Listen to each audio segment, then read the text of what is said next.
TV 팩트 체크.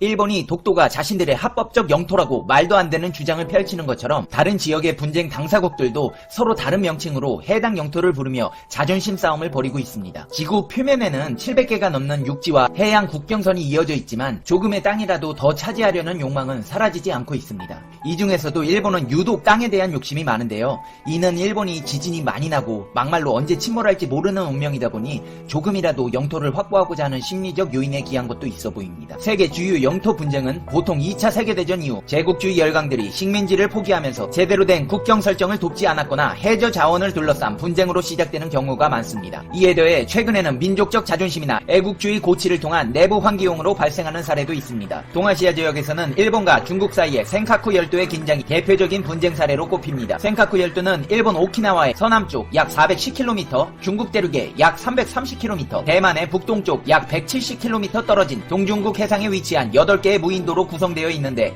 현재 일본이 시료 지배를 하고 있지만 중국과 대만이 영유권을 주장하고 있습니다. 중국은 다오이다오는 역사적으로 중국의 고유 영토이며 1895년 청일전쟁 때 패전한 이후 시모노세키 조약으로 일본에 일시 할양한 것이라고 주장합니다. 제2차 세계대전에서 승리했기 때문에 영토를 돌려받아야 하는데 일본이 사실상 불법 점거하고 있다는 입장입니다. 이에 대해 일본은 무주의 선점 논리를 들어 항변합니다.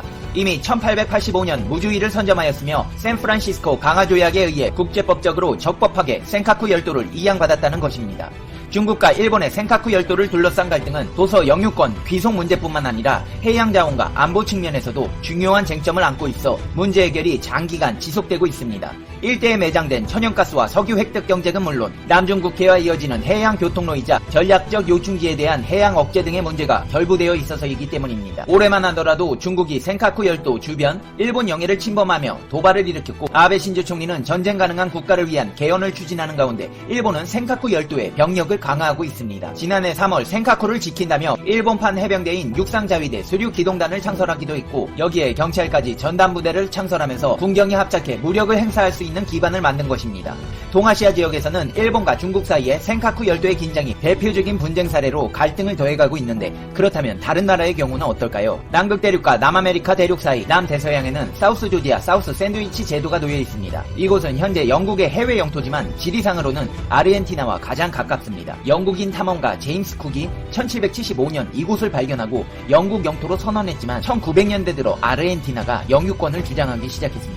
섬을 최초로 발견한 사람은 영국인이지만 이 섬에 최초로 거주하던 사람은 아르헨티나 사람이라는 주장입니다. 양국의 분쟁 원인 역시 인근 해상에 매장된 석유를 차지하기 위한 목적이 큽니다. 더욱이 남극이 탐사를 위한 전진기지 역할을 할 수 있는 중요한 요충지 역할도 할 수 있습니다. 급기야 두 나라는 1980년대 포클랜드 전쟁을 벌이기도 했습니다. 1982년 4월 아르헨티나가 국내 정치 불안정 문제로부터 국민들의 관심을 돌리기 위해 포클랜드를 침공하여 양국은 교전을 개시했습니다. 75일간의 전쟁 끝에 아르헨티나의 항복으로 전쟁은 종결됐지만 이후 30년여간 협상이 진행되다 결렬되는 과정이 반복하며 양국 간 경쟁은 계속되고 있습니다. 하지만 국제사회는 영국의 영유권을 더 인정하는 분위기입니다. 더욱이 2013년 3월 포클랜드 주민들을 상대로 어디에 속하기를 원하는지 묻는 투표를 시행했는데 투표 결과 98.8%가 영국령으로 남고 싶다고 밝히기도 했습니다. 이 밖에도 동아시아를 중심으로 최근에는 중국과 필리핀과의 스카버러섬 해상대치, 일본과 러시아의 쿠릴 열도를 둘러싼 갈등이 지속되며 화약고로 작용하고 있습니다. 독도도 한일 간 분쟁이 있지 않느냐고 물으시는 분들이 계신데 독도는 분쟁 지역이 아닌 그냥 우리 땅입니다.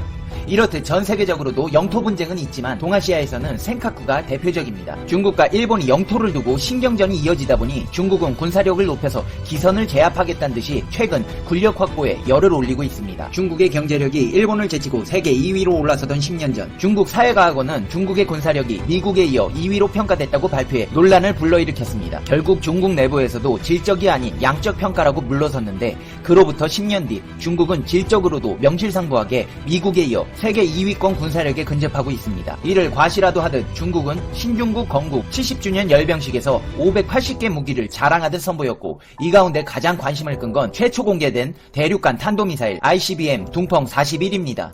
길이 16.5m, 직경 2.8m, 사거리 최대 15,000km여서 핵탄두 10개를 탑재할 수 있습니다. 워싱턴 DC 등 미국 대부분의 지역이 둥펑 41의 사정권에 들어갑니다. 스톡홀름 국제평화연구소의 추정에 따르면 지난해 핵탄두 보유수는 미국이 6,450발, 중국은 280발로 격차가 아직 큽니다. 그러나 미국을 직접 타격할 수 있는 핵미사일을 공개한 지금 핵탄두 숫자는 큰 의미가 없다는 분석입니다. 미 항모전단을 목표로 삼는 항공모 둥펑 17 초음속 미사일도 등장했습니다. 미사일뿐 아니라 괌까지 비행할 수 있는 무인 정찰기 DR-8도 공개했습니다. 신형 대륙간 탄도미사일과 더불어 미국과의 군비 경쟁에서 게임 체인저로 꼽히는 게 무인 드론입니다. 이 드론은 미국령 괌까지 정찰할 수 있는 비행거리를 보유하고 있습니다. 드론은 레이더에도 잘 잡히지 않고 사우디아라비아 정유시설 공격 사례처럼 언제든지 폭격용으로 활용될 수 있는 비대칭 전력입니다.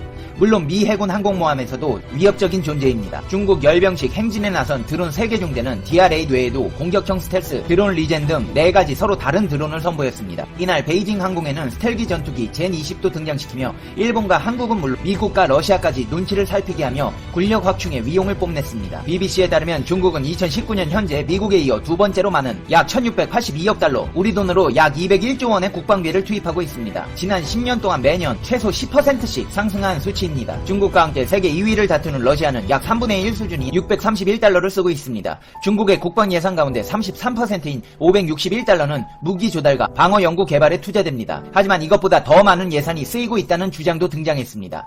남중국해에서 중국과 영유권 분쟁을 벌이고 있는 일본이 이 문제를 언급했습니다. 한국에서 엄브로와 르꼬크, 데상트 장사를 하고 있는 고노다루 일본 방위상은 중국이 공표되지 않은 국방 예산 등 투명성을 확보하는 것이 요구된다며 국제사회도 이 문제를 계속 이야기해야 한다고 덧붙였습니다. 중국이 실제로 더 많은 군사비를 투입하고 있을 거라고 의심하고 있는 것입니다. 물론 BBC를 비롯한 서방 언론들은 여전히 중국의 무기들이 질적으로 뒤처지며 미국을 따라잡기엔 아직도 수십 년의 세월이 더 걸릴 것으로 예상하고 있습니다. 그렇다면 중국은 이 군사력을 어디에 쓰려고 이렇게 확충하는 것일까요? 블룸버그 통신은 중국을 압박하는 미국에 대해 중국 군사력의 가장 강력한 부분을 과시함과 동시에 동북아 주변국에도 대한 위협 효과도 있다고 분석했습니다. 가장 먼저 위협을 느끼고 있는 곳은 타이완과 일본일 것입니다. 특히 일본은 센카쿠 열도로 장기간 갈등이 지속되어 왔고 중국의 군사력 확충은 일본에 큰 부담으로 작용할 것이라는 게 전문가들의 의견입니다. 열병식에 앞서 시진핑 중국 국가주석은 중국 인민과 중화민족의 전진을 막을 어떤 세력도 없다는 650자 분량의 연설을 했습니다. 위대한이라는 단어가 6회, 평화는 5회 언급됐습니다.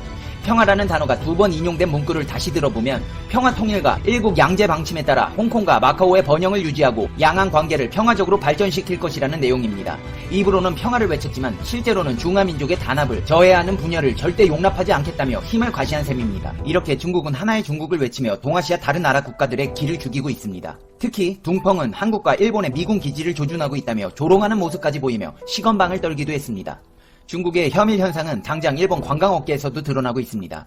중국 관광객 감소로 인해 일본 관광업계가 잇따른 공경에 처한 모습입니다. 한일 관계 악화로 한국인 관광객이 급감한 데 이어 한국인 감소분을 보충하려 했던 중국인 관광객의 경우 위안화 약세에 따른 구매력 약화가 눈에 띄게 두드러지는 모습입니다. 일본 관광업계는 서둘러 지갑이 얇아진 중국 관광객을 겨냥해 중저가 제품 라인을 확대하는 모습이지만 아직 효과는 확실치 않은 상황입니다. 니혼게이자이 신문에 따르면 지난해부터 위안화 약세 현상이 지속되면서 일본을 방문 중국인 관광객들의 1인당 소비액이 지속적으로 줄고 있는 것으로 나타났습니다. 일본을 방문한 전체 관광객 소비의 30%를 차지하는 중국인들의 씀씀이가 빈약해지면서 잇따른 악재에 처한 일본 관광업계가 대책 마련에 부심하는 모습입니다. 일본 정부 분석에 따르면 2018년 일본을 방문한 관광객 한 명당 여행 지출액은 전년 대비 0.6% 줄어든 15만 3,029엔, 약 111만 6,832원이었던 것으로 집계됐습니다. 특히 일본 방문 관광객 중 차지하는 비중이 높은 중국인의 경우 전년 대비 지출액이 2.4%나 감소했습니다. 매대를 싹쓸이하다시피 하던 중국인 관광객을 더 이상 찾아보기 힘들어진 것입니다. 중국 관광객들의 씀씀이가 줄어든 데에는 환율 영향이 크다는 분석입니다. 미쯔비시 UFJ 모건 스탠리 증권은 위안화 환율이 10% 떨어질 경우 중국 관광객 1인당 지출액은 29,000엔, 약 32만원 줄어들 것으로 추산했습니다. 지난달 엔 위안화 환율이 지난해 4월 대비 10%가량 떨어진 만큼 중국인의 일본 내 소비 규모도 그만큼 줄었을 가능성이 크다는 설명입니다. 미쯔비시 UFJ 모건 스탠리 증권 관계자는 일본을 방문하는 중국 관광객 수가 일정하다고 가정해도 올해 중국 관광객 소비액은 2,430억엔, 2주 7,602억 원 규모나 줄어든 것으로 보인다고 분석했습니다. 위안화 약세로 방일 중국인 수가 줄어들 경우 관광 수익 감소폭은 더욱 커질 수 있다는 전망입니다. 이에 일본 관광업계는 지갑을 잘 열지 않게 된 중국인 관광객을 겨냥한 대책 마련으로 분주한 모습입니다.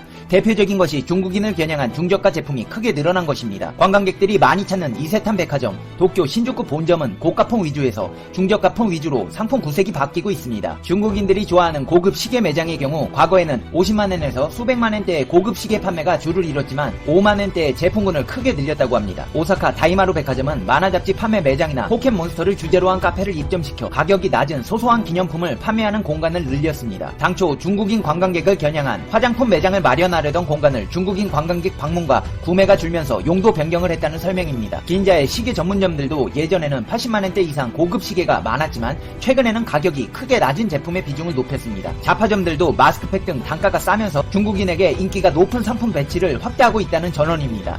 한일 관계가 악화되면서 한국인 관광객이 줄자 일본 관광업계는 중국인 등 다른 나라 관광객을 늘려 그 충격을 줄이려는 계획을 세워왔습니다. 하지만 환율 변수 탓에 중국인 관광객의 씀씀이도 지속적으로 줄고 있습니다. 일본 관광업계의 주름은 깊어가는 모습입니다. 전반적인 엔화 강세 기조는 당분간 지속될 것으로 보이고 미중 무역전쟁이 홍콩의 민주화 운동에 따른 중국 정부의 자국인 통제 강화 움직임 등으로 당분간은 일본에서 중국인의 소비가 늘 가능성은 높아 보이지 않습니다. 일본 관광산업이 정점을 지난 모습이 여러 방면에서 뚜렷해지는 듯 합니다. 이렇게 일본은 중국으로부터도 철저하게 외면받으며 동북아의 말썽꾸러기로 자리 잡고 있습니다. 이제 페페TV의 결론 듣겠습니다. Conclusion, 페페TV. 오늘은 타짜의 너구리와 정마담으로 현재 중국과 일본의 동북아 정세에 대해 설명해드리겠습니다. 저기 아베 말인데. 아베는 잊어버려.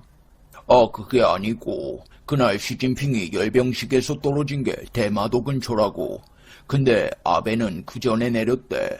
독도에서 판때기가 있었거든. 그래? 그럼 아베가 그런 게 아니네. 그렇지. 그 미군 기지 안에 누군가 있었겠지. 그 누군가가 누굴까? 난 정확히는 모르겠는데 본 사람이 있어. 독특한 게 있는데 뭐라더라. 눈깔이. 내 괜한 일을. 왜? 시진핑. 내가 그 인간 때문에 이 길로 들었었어. 이도는 안 받는 걸로. 시청자 여러분, 시청해주셔서 감사합니다. 그럼 다음 영상에서 봬요. 페페TV를 시청하신 당신은 행운의 주문에 걸렸습니다.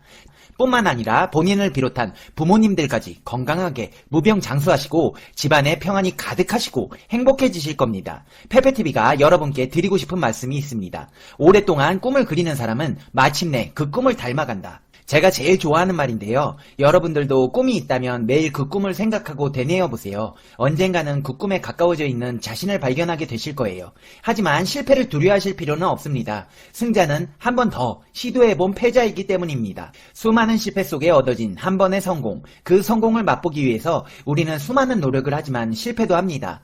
하지만 그걸 두려워하지 마세요. 실패하셔도 됩니다. 모든 승리자는 실패해본 사람이기 때문입니다. 포기하지 않는 것도 실력입니다. 살아가는 동안 수많은 장애물 속에서 발버둥 치다 보면 하루에도 몇 번씩 포기하고 싶은 마음이 생깁니다. 하지만 포기하지 않는 의지력 자체만으로도 당신은 충분한 실력이 있음을 잊지 마세요. 오늘도 포기하지 않는 당신을 페페TV는 응원합니다. 오늘도 좋은 하루 되시고 행운이 가득한 날이 되실 거예요.